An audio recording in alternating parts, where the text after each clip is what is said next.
O nosso entrevistado de hoje é o deputado federal Capitão Augusto. A entrevista será conduzida pelo jornalista Samuel Ferro. Olha, eu tenho uma alegria incomensurável de trazer à TV Prevê o Capitão Augusto por alguns motivos. Primeiro, toda a história que já foi revelada aqui do Capitão Augusto, com o seu trabalho na instituição, na corporação, na Polícia Militar, onde ele prestou serviço de forma sempre transparente, ordeira, benéfica e como um lutador, como uma pessoa humilde que cresceu pelos méritos próprios dentro da própria instituição. E aqui deixou uma marca, deixou um nome como militar nesta cidade e nesta região onde ele sempre atuou. Depois disso, o Capitão Augusto resolveu enveredar pelo campo político. E não foi ele quem ganhou. Foram as cidades do entorno de onde ele sempre gravitou que foram as grandes beneficiadas. Não fora isso, não só aqui. Por exemplo, Barretos, que todos sabem, lá tem um hospital da maior grandeza possível, que é o Hospital do Câncer, que hoje é denominado Hospital do Amor, passando por muitas situações delicadas, como todas as instituições hospitalares deste país, foi abraçado também pelo Capitão Augusto. E olha, tem uma saúde de ferro, como ex-militar ou como militar aposentado, como praticante de esportes, ele e seu irmão que esteve aqui e que estiveram na iminência de estarem atuando em equipes competitivas na juventude aqui em Bauru. Hoje, Bauru pode se vangloriar de dizer: nós temos um deputado muito preocupado, não que os outros não sejam, mas um deputado muito preocupado com as coisas importantes para esta cidade. E é por isso que nós enaltecemos pessoas desta natureza que se preocupam, que vão atrás, que não deixam nenhum assunto para depois. Passa a mão no telefone hoje, dada a agilidade eletrônica, e tenta resolver os problemas com a agilidade que o assunto requer. É uma alegria recebê-lo, deputado. Seja mais uma vez muitíssimo bem-vindo. O senhor que não tem se furtado a dar informações a nenhum assunto em que envolve a sua participação política. Muito obrigado pela presença. Boa tarde, eu que agradeço, Samuel Ferro, muitíssimo obrigado por esse convite. E é um prazer imenso estar aqui novamente para a gente estar falando um pouquinho da política, um pouquinho dos bastidores, do que ocorre na Câmara, dos principais temas que hoje envolve a família de todos os brasileiros, né? Não são temas isolados que não vai impactar no cidadão que está nos ouvindo agora. Os temas que estão sendo tratados hoje na Câmara impactam diretamente na vida da população brasileira, aqui na cidade de Bauru. Então, para nós é uma satisfação imensa poder vir aqui, prestar um pouquinho das nossas contas, do nosso trabalho e também falar o que nos aguarda para o futuro, né, dessa nação que a gente espera realmente que dê certo. Bom, deputado, o assunto mais eminente, mais atual e da maior importância, claro, nós temos vários assuntos em pendência e vamos conversar sobre eles. Mas o assunto que mais diz respeito à própria situação do país é a possível votação na próxima semana da Previdência. Um quadro, eu até fiquei entusiasmado com a fala do Rodrigo Maia, que disse: vamos incorporar estados, municípios, vamos tentar passar nesse pacote e vamos ver o que conseguimos aprovar, porque é importante. E ele está muito entusiasmado. Eu quero ver a caixa de ressonância do deputado sobre esta votação e sobre este assunto que é o assunto que mais envolve a nação brasileira. Bom, estava tudo certo para ser votado nessa terça-feira na comissão especial. E nós temos só 2 semanas até o início do recesso. E, por mim, suspendi o recesso, porque o país não pode ficar esperando essa reforma. Mas nunca conseguiram suspender esse recesso e estou duvidando que vão conseguir suspendê-lo agora. Então, a gente teria 2 semanas para estar votando essa Previdência, o que já é um tempo muito exíguo, considerando que tem que votar na terça-feira na comissão especial e depois votar em primeiro e segundo turno nas últimas, digamos, 4 sessões, porque teria sessão na quarta-feira e na última semana, terça e quarta-feira. Então, nós temos 4 sessões para votar na comissão especial, em primeiro e segundo turno na Câmara. Então, ficou um calendário muito apertado. E por que não foi votado? Primeiro, devido à deficiência política, da articulação política por parte do governo, que ainda é muito deficitária, é muito ruim, acaba realmente complicando o avanço de vários projetos, dentre eles a questão da reforma da Previdência. Nós tivemos uma declaração infeliz do ministro Paulo Guedes, que acabou ofendendo a Câmara como um todo, então isso também impactou, pesou para que fosse adiada a votação na comissão especial. E também nós temos um movimento dos governadores, tiveram essa semana lá 18 governadores, pedindo para que seja incluso na pauta, na Previdência, a reforma também dos servidores públicos estaduais, federais, aliás, estaduais e municipais. O que eu concordo também. Eu acho que tem que aproveitar essa reforma da Previdência para incluir os municípios e os estados, porque todos estão numa situação financeira complicada, prestes realmente a quebrar, quase não conseguindo sequer pagar os seus servidores da ativa, quiçá os aposentados. Então, esses 3 fatores que fez com que fosse protelado, prorrogado para terça-feira a votação na comissão especial. E para nós também um problema mais é que começa a já surgir de uma forma, digamos, grande até, essa possibilidade de não conseguir votar a reforma da Previdência neste semestre, o que seria necessário, o que seria ideal, e deixar para o Senado votar no segundo semestre essa reforma da Previdência. Então já corremos o risco de não ser votado nesse semestre. Está faltando um pouquinho de habilidade política para essa negociação, deputado? Falta habilidade por parte do governo. Eu que sou aliado de primeira hora do governo, do presidente Bolsonaro, que é um amigo pessoal, serei aliado até a última hora, nós estamos juntos aí. O nosso projeto é até maior do que a própria candidatura e eleição do presidente Bolsonaro.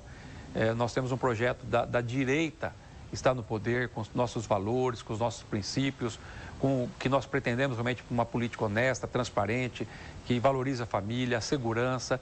Então, é essa política de direita que faz com que a gente tenha até essa obrigação de fazer com que esse governo dê certo. E por isso mesmo, né, nessa semana eu estive lá no Palácio do Governo, visitando o novo ministro, secretário de governo, que é o major, policial militar, Major Jorge, que assumiu. Fui lá dar minha contribuição para falar o que realmente está acontecendo nos bastidores. Mas a equipe que foi montada para cuidar dessa articulação do Executivo com o Legislativo continua não funcionando. Então, por isso que o governo está vindo de derrotas sucessivas lá na Câmara e no Senado. Até mesmo passando pelo constrangimento de ver seus ministros constantemente serem convocados para irem nas comissões. E dentro das comissões, você vê nitidamente o ataque do pessoal da esquerda para esses ministros, que acabam sendo realmente crucificados, ficando numa posição complicada, difícil, por falta de articulação do governo, até mesmo dentro das comissões, para proteger os ministros. E excelentes ministros que o governo Bolsonaro escolheu. Então, essa articulação precisa melhorar muito, ainda continua deficitária. Naquela vez que eu estive aqui, havia ponderado, né, sobre essa questão, falei que o quinteto que havia sido escolhido estava errado, começava pelo, que é todos os meus amigos, mas não estou falando como pessoa, como caráter, nem como competência. Eu estou falando que essa equipe que foi escolhida para cuidar dessa relação não estava dando certo. Então, era o Onyx Lorenzoni, que foi retirado agora, o General Santo Cruz, que também foi retirado. Então, para ver como eu não estava errado, que esses dois não tinham como estar fazendo essa articulação junto com os parlamentares, mas nós temos 3 parlamentares ainda dentro da Câmara que não conseguem fazer isso, que é o presidente do PSL, aliás, o líder do PSL na Câmara, que é o partido do presidente, que é o delegado Valdir, que não tem habilidade para essa função. Temos o líder do governo na Câmara, que é o Major Vitor Hugo, também não tem, já provou que não consegue articular. E a líder do governo no Congresso, que é a Joyce Hausmann. Não estou falando como pessoa, estou falando da função. Da função, eles já provaram que não conseguem fazer essa articulação. Eles não conseguem intermediar, não conseguem apaziguar, não conseguem dialogar com o pessoal da esquerda. Então, isso está fazendo com que o governo tenha essas derrotas sucessivas. E agora nós estamos prestes a ter a votação mais importante até agora do governo Bolsonaro com 6 meses, que é a reforma da Previdência. E continuam errando ainda. Então, para a sorte nossa, é que essa pauta da reforma da Previdência é uma pauta pessoal até do presidente da Casa, Rodrigo Maia, que é economista. E tem grande interesse realmente de aprovar essa reforma. Assim como eu, que tenho a bandeira da segurança, tenho o maior interesse de aprovar o pacote do ministro Sérgio Moro, do qual sou relator. O Rodrigo Maia, como economista, ele tem o maior interesse de aprovar tanto a reforma da Previdência como a reforma tributária. Então, é ele que está encampando essa articulação e agora tentando inserir os estados e os municípios também na reforma da Previdência. Então, por isso que está andando. Deputado, eu queria repercutir com um assunto que, para muitos, é um assunto extremamente desgastante e envolve alguém que até, de certa forma, hoje tem um certo relacionamento por conta da sua relatoria, que é o ministro Moro, e desses supostos vazamentos que estão sendo aí colocados na mídia, envolvendo a figura do então juiz federal com o procurador Dallagnol, que envolveu aí alguma orientação. Eu até acho que, primeiro, eu até falei para um deputado que esteve aqui, normalmente o juiz conversa com o promotor e eles trocam ideias. Não adianta não que não queira tapar o sol com a peneira, que acontece muitas vezes esta troca de informações e, eventualmente, de elucidações. Eu queria também seu posicionamento sobre este assunto. Bom, nós até fizemos e aprovamos um convite lá na comissão que eu presido, Comissão de Segurança, convidando o Glenn Greenwald, para aquele que é o mentor desses vazamentos do site Intercept. Até porque ele é marido de um deputado lá, né? Deputado que assumiu no lugar de Jean Willis, que há rumores de que ele teria comprado por $700 mil essa vaga do Jean Willis e estaria pagando uma mensalidade de $10 mil. Isso que havia sido também noticiado, que ocorre nos bastidores da Câmara, que ainda precisa ser investigado. Mas nós aprovamos o convite para que esse Glenn Greenwald fosse até a Comissão de Segurança, para que ele desse explicações. E também, aí, de uma esperteza política, o pessoal do PT aprovou esse mesmo convite na Comissão de Direitos Humanos, que é dominado pelo pessoal da esquerda, PT, PCdoB, PSOL, Rede, PDT, PSB, aprovou lá, então o Glenn optou por ir na Comissão de Direitos Humanos. Mas mesmo assim eu estive lá, estive indagando, até está nas redes sociais o vídeo, que ele não gostou de duas falas que eu fiz para ele. Primeiro que eu falei que se fosse nos Estados Unidos, ele já estaria preso. Ou estaria como Snowden, que fugiu dos Estados Unidos para não ser preso. Está lá na Rússia, abrigado por um regime, no mínimo, né, suspeito quanto à parte democrática. E ele não gostou de ter falado isso, porque ele cometeu crime. Foi invasão de celulares através de hackers e foi divulgado de forma ilegal esses vazamentos. A segunda coisa que eu falei para ele que ele não gostou, que eu falei que o Sérgio Moro é, para nós brasileiros, um herói, um verdadeiro herói. Está na galeria de heróis do povo brasileiro. Porque ele sozinho, como ministro, como juiz de uma vara de Curitiba, conseguiu colocar os poderosos atrás da grade. E desencadeou, e foi o maior protagonista da Operação Lava Jato, que é considerada a maior operação de combate à corrupção do mundo. E essa operação, que já levou para trás das grades dezenas de políticos e empresários poderosos que tínhamos no Brasil, envolveu vários partidos, não foi só o pessoal da esquerda, teve outros partidos que foram envolvidos, que já teve bilhões repatriados para os cofres públicos. E nas próprias delações, que são as confissões dos criminosos, comprovaram o ato ilícito, que acabaram com o BNDES, Petrobras e por aí vai. Então, você querer colocar em xeque uma pessoa como esta, que ainda que fosse verdade o que foi vazado até agora, não há nenhum tipo de cometimento de crime por parte, ou de ato ilegal ou imoral por parte do ministro Sérgio Moro. Muito pelo contrário, até os dados e a conversa mostra que eles tinham desentendimento entre o Dallagnol e o ministro Sérgio Moro. Né? Mais da metade das solicitações do Ministério Público era negada. E mais da metade das decisões do então juiz Sérgio Moro, o Ministério Público recorria, porque não concordava com o ministro Sérgio Moro. Então, para ver a imparcialidade. Até em alguns casos, como no caso do Dallagnol, que pede para ele verificar a possibilidade de uma prisão preventiva, que o juiz Sérgio Moro fala que teria que analisar com muito cuidado e só faria isso se fosse se houvesse fatos graves. Então, você demonstra ainda naquela degravação das mensagens que não há nenhum tipo de legalidade, ainda que fosse verídica, porque não tem como se comprovar. Então, tudo que se tem aí é uma tentativa do pessoal da esquerda, em especial o pessoal do PT, de tentar desmoralizar o ministro Sérgio Moro e a Operação Lava Jato para que possa soltar o ex-presidente Lula, que perdeu agora recentemente 2 habeas corpus no Supremo Tribunal Federal, na segunda turma, que negaram, fortalecendo a posição do ministro Sérgio Moro. Então, para nós, o ministro Sérgio Moro realmente fazer o que ele conseguiu fazer no país, sendo um juiz de primeira instância em Curitiba, para nós é um herói, sabe? Então, que não venha essas pessoas querer desmentir o que é impossível desmentir. Uma Operação Lava Jato, que é a quantidade de corruptos que existia por trás, da quadrilha que existia e obviamente, era liderada pelo ex-presidente Lula. E também querer desqualificar o ministro Sérgio Moro, que é uma pessoa de caráter ilibado, uma pessoa extremamente honesta, querer imputar para ele qualquer ato de que tenha cometido crime ilegal ou imoral, é algo no mínimo absurdo. Então existe muita fantasia, muita especulação por trás disso aí, mas nada em concreto até o momento, né? E tanto é que o ministro Sérgio Moro continua como sendo o cidadão brasileiro mais popular do país e o mais respeitado do país. Esse assunto não pode respingar e não vai respingar, na sua opinião, neste projeto do qual o senhor é o relator? Não. Quanto ao pacote do ministro Sérgio Moro, do qual estou relatando, vou apresentar nessa terça-feira, às 10 horas da manhã. Eu apresento para o grupo de trabalho. Né, não respinga absolutamente nada.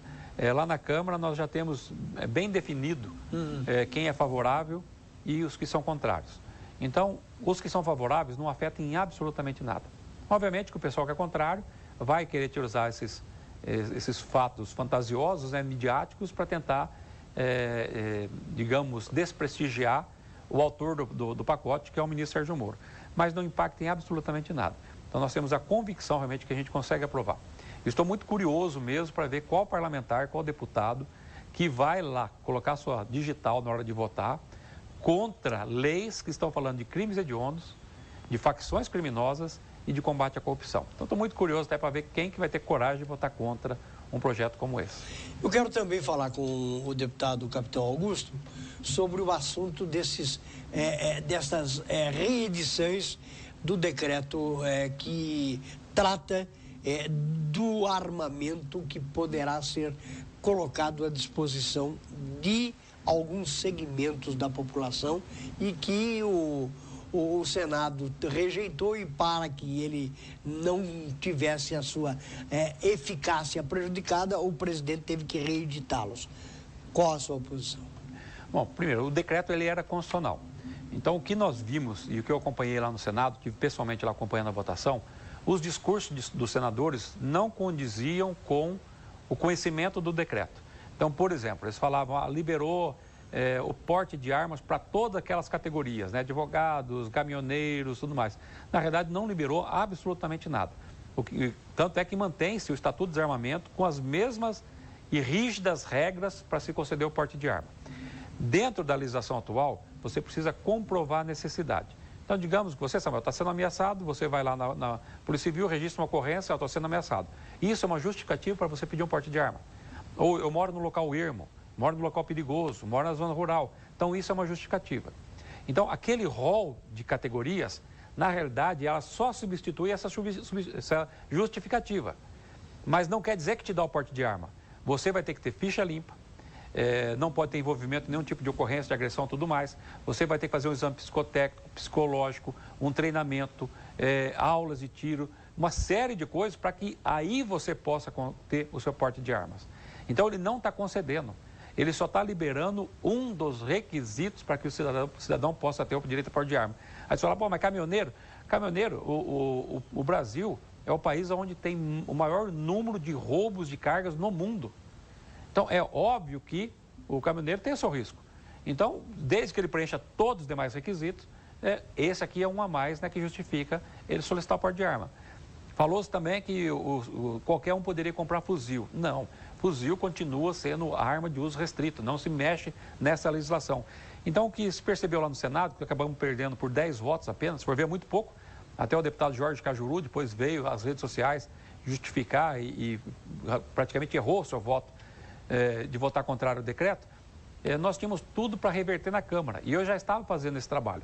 Eu tinha ido almoçar com a Frente Parlamentar do Agronegócio, presidida pelo deputado Alceu Moreira, já tinha conversado com a bancada evangélica, já tínhamos feito um manual explicando ponto a ponto para evitar que deputados votassem de forma errada e já tinha conversado com vários deputados, a gente tinha tudo para reverter. E aí o presidente acabou sustando, né, revogando o decreto do porte de armas. Nos bastidores, por 2 motivos. Ficaria uma saia justa muito grande a Câmara, e a gente tinha tudo para ganhar, né, a votação na Câmara, ganhar e mostrar a derrota do Senado. Votaria para o Senado e ficaria uma situação constrangedora. Um embate bicameral. Sim, um embate que ficaria muito ruim. E também tinha uma decisão ali que estava prestes a ser tomada pelo Supremo Tribunal Federal, que também poderia complicar a situação. Então o pessoal achou por bem revogar esse decreto e apresentou outros 3 decretos que basicamente com o mesmo teor, né, mas de forma dividida, para facilitar um pouco a questão da aprovação.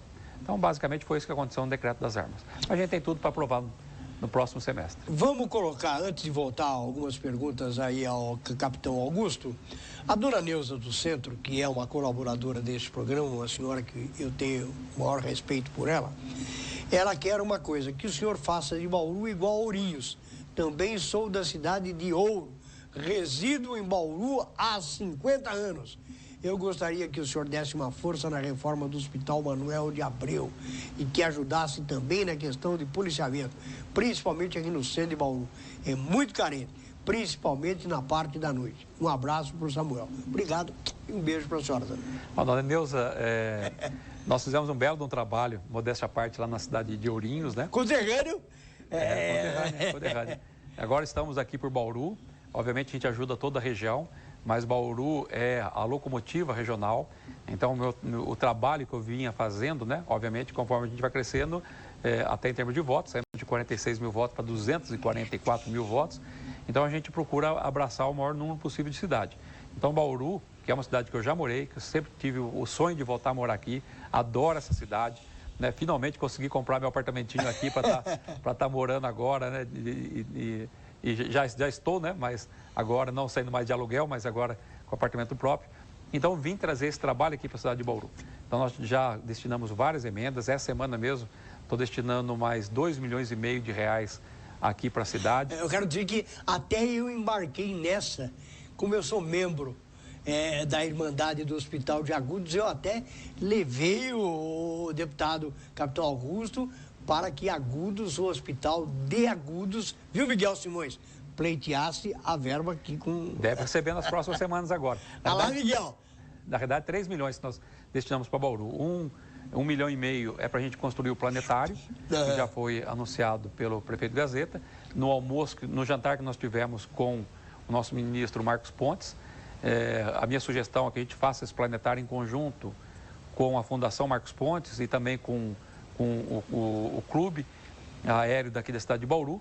É uma coisa que é para a educação, mas no fim acaba traindo muito turismo para a região. Só temos um planetário no interior do estado de São Paulo, então é algo que realmente movimenta as escolas da região que vêm para conhecer o planetário.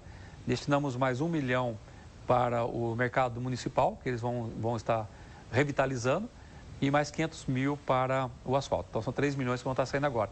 E essa questão que a dona Neuza falou, do trabalho na área da saúde, é onde eu tenho o maior foco, que é da questão da metade das minhas emendas parlamentares vão para a saúde.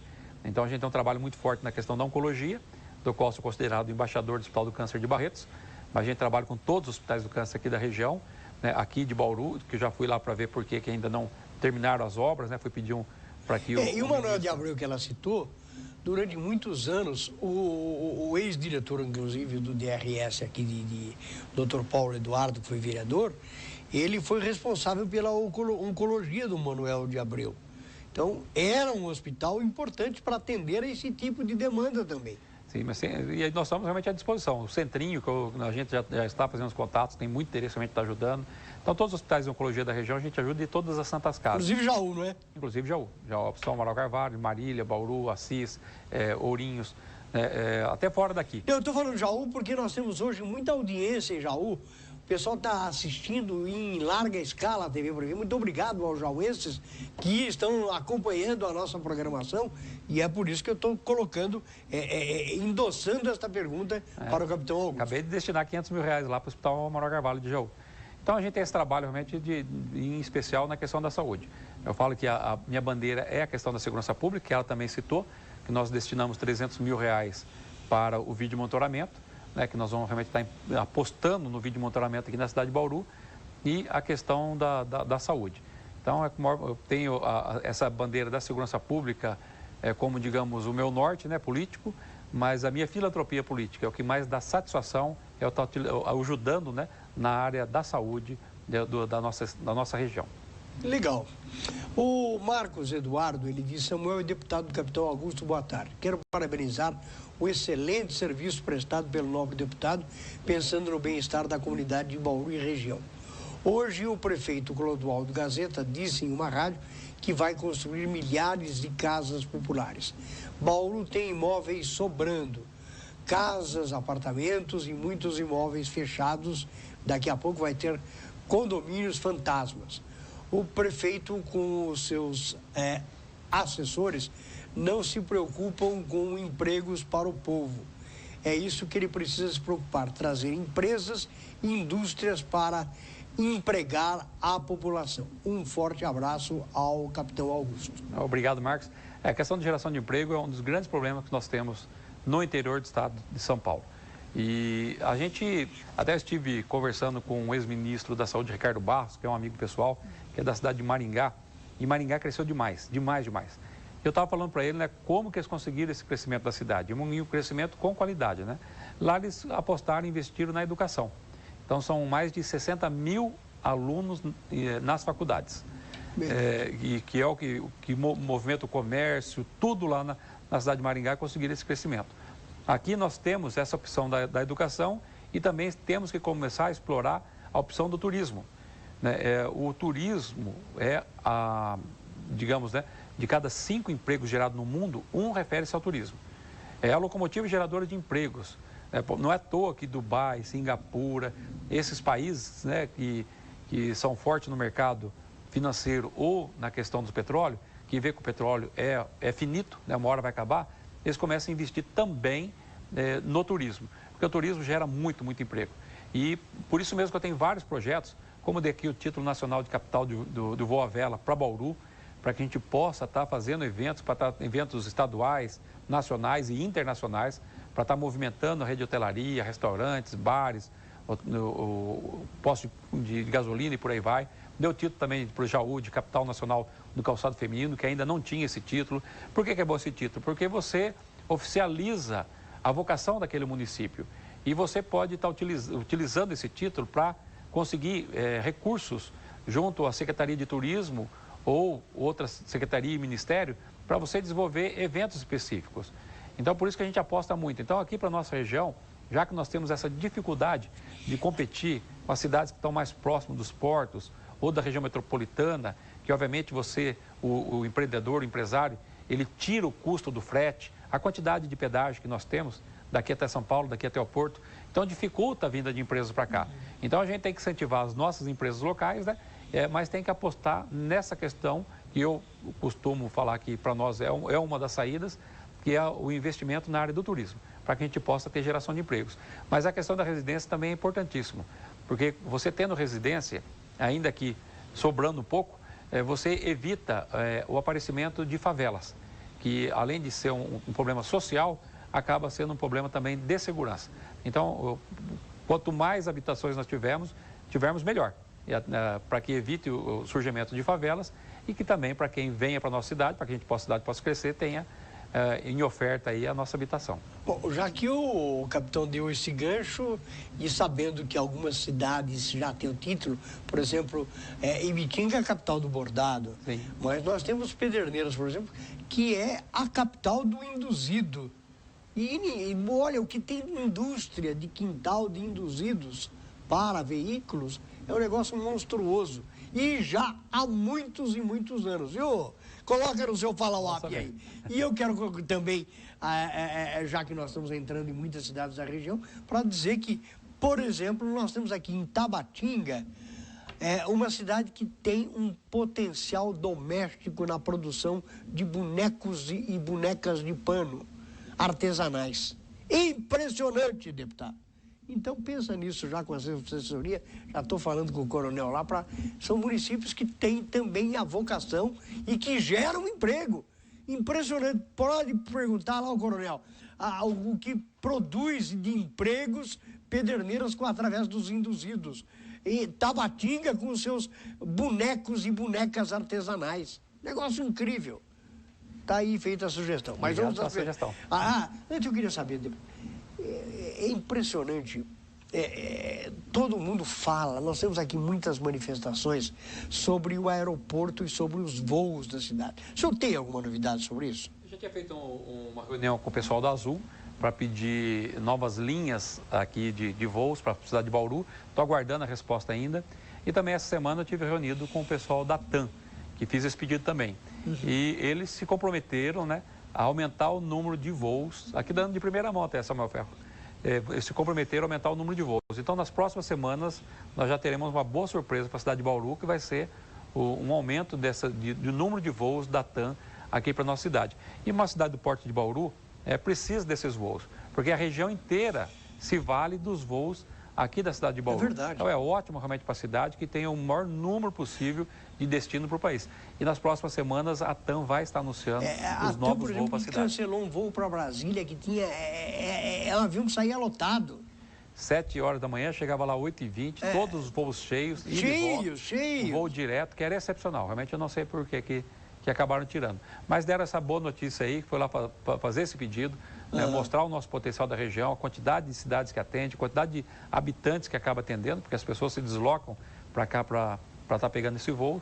E nas próximas semanas nós teremos essa bela surpresa aí da TAM. Para encerrar, o nosso colaborador Pedro Valentim, ele faz uma colocação aqui que estava na pauta para ser perguntado, que é a repercussão pelo deputado sobre este triste episódio de ter um sargento da Força Aérea Brasileira no avião reserva da comitiva presidencial que foi ao Japão e que passava pelo aeroporto de Sevilha, na Espanha, e ele levava mais de 30 quilos de cocaína na sua bagagem pessoal.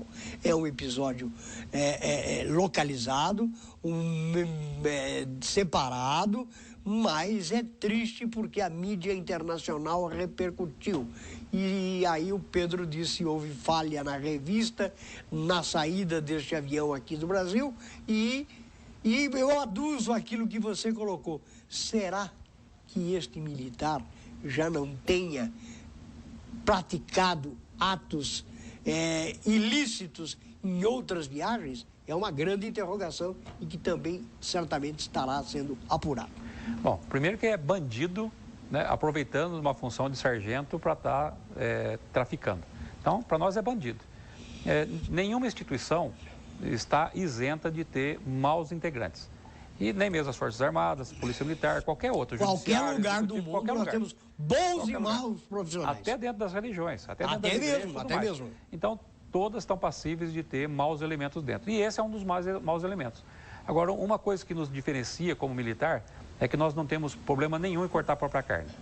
Tanto é que a minha torcida é que ele seja julgado e fique na Espanha, porque na Espanha ele vai pegar seguramente 15 anos, no mínimo, de reclusão, de regime fechado. A quantidade de droga era muito alta. E se vier para o Brasil, talvez fique 2 ou 3 anos. Então, a nossa torcida como militar é que ele fique lá para a Espanha, que cumpra 15 anos de regime fechado, né, para aprender e para servir de exemplo para os demais. Então, é bandido, está acusando a farda, mas na verdade está infiltrado. São pessoas que já veem essa possibilidade, prestam concurso, se infiltram nas instituições para fazer o que provavelmente já vinha fazendo há algum tempo. É traficante, tem que ser tratado como tal, é bandido e tomara realmente que pegue a pena máxima. Deputado, eu fiquei muito feliz em tê-lo aqui, mais uma vez, espero, marcar mais a sua presença aqui para dar essas informações. E o coronel já se colocou à disposição. Muitas vezes eu não quero aborrecê-lo para que ele grave alguma entrevista, mande-nos o seu WhatsApp para cá com a sua imagem, com a sua fala, porque são assuntos às vezes chatos, desagradáveis. Mas ele falou, não, eu não tenho problema nada, qualquer assunto para mim é assunto e eu não me furto em responder. É isso, né, deputado? Não, pode alguma, né? Para nós não temos problema nenhum de estar falando, né? Primeiro que pautamos pela transparência, né? Dos erros que também, porventura, acontecem no governo.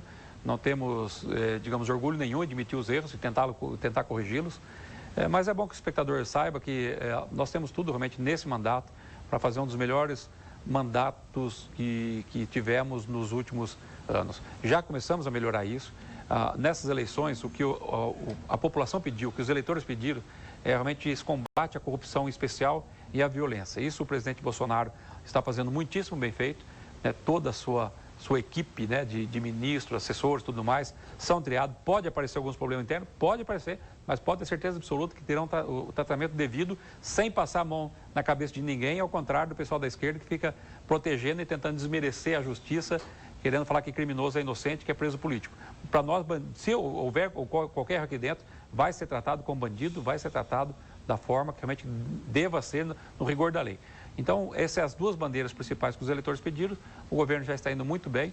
E o que a gente espera agora, com essa reforma econômica, em especial da Previdência, que se inicia agora, e por isso que é bom todos que estão nos assistindo, que pressionem seus deputados para que votem a favor da Previdência, para que o país volte a crescer e gerar empregos. Eu quero agradecer imensamente ao capitão Augusto, deputado federal, aqui por Bauru, pela região, e que nos honra sempre quando puder estar presente nesta programação jornalística aberta, democrática e transparente da TV Prevê. Muito obrigado mais uma vez pela sua presença e pelas suas considerações com o nosso telespectador. Eu que agradeço. Muitíssimo obrigado, Samuel Ferro.